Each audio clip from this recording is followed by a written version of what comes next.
As I'm in stores coaching and having conversations with leaders and general managers, GSMs, service managers, let me name the real fear that most leaders never want to admit. You want to hold the line, but you don't want to be that leader. So you soften, you delay, you let things slide. And what's quietly costing you is authority. Because when leaders don't hold the line clearly because they want to be liked or they don't want to upset people, they don't become more liked. They become less respected. And you see it in the eye rolls, the side conversations, the meeting after the meeting, the polite, sure, bobblehead that leads to nothing changing. And today, I'm going to show you how elite leaders hold standards firmly but calmly without becoming that guy. 7 minutes, one truth, one execution move. Because if you're a leader that's struggling with this, you're just feeling caught between how do I hold the standards and how do I get stuff done? And just frustrated that you can't break through to the next level, you're in the right place. I'm Chris Hunsicker, and this is the Dealership War Room. This isn't motivation. This isn't theory. This is a daily leadership briefing for people who actually have to produce results. You're in the arena every day, and you got to produce results at home and at work. You're in the war room now, so let's get after it. Most leaders, they think holding the line will damage their relationships.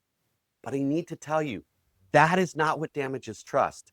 Inconsistency is what damages trust. When leaders say one thing and allow another, when they enforce standards sometimes but not others, when they adjust expectations based on their mood or the mood of their team, people don't feel supported. They feel uncertain. And this is the line I want you to write down. People don't lose trust when leaders hold the line. They lose trust when leaders move the line.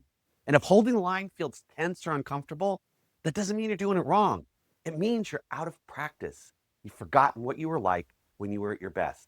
And elite leaders understand this distinction. Firm is not harsh, clear is not cold, and consistent is not controlling. Being nice feels safer in the moment, but clarity is what actually creates safety. Holding the line wins arguments and meetings. Standards don't change because feelings change. That's how leaders create stability without drama. Here's today's execution move. I call this the standard anchor. When a standard is challenged, fought back against, I want you to respond with 3 parts every time. Number 1, acknowledge, I hear you. Number 2, anchor, this is still the standard. And number 3, advance. Here's what we do next. There's not a debate about the standards. There's not an emotional reaction on your part or theirs. There's no justification. This is the line I want you to steal. You don't argue with standards. You reinforce them. That's how leaders stay respected without becoming rigid. And if this leadership posture feels like one you're growing into, then that's exactly why we built the Velocity Mastermind. We meet every other week so that leaders can learn how to hold standards without friction, can stay calm under pressure, and build teams that don't need consistent correction. So please scan the QR code on the screen and join us in the mastermind and see if you can hang out with some other elite leaders and build the kind of business that you've always wanted to have. If you've ever walked away from a conversation wishing you'd been clearer, please send this episode to another leader who's been there. Because at the end of the day, elite leaders aren't trusted because they're soft. Hear this. They're trusted because they're steady. And that kind of leader is the kind of leader that you're becoming. Think back to that great coach, that great teacher, that great mentor you had.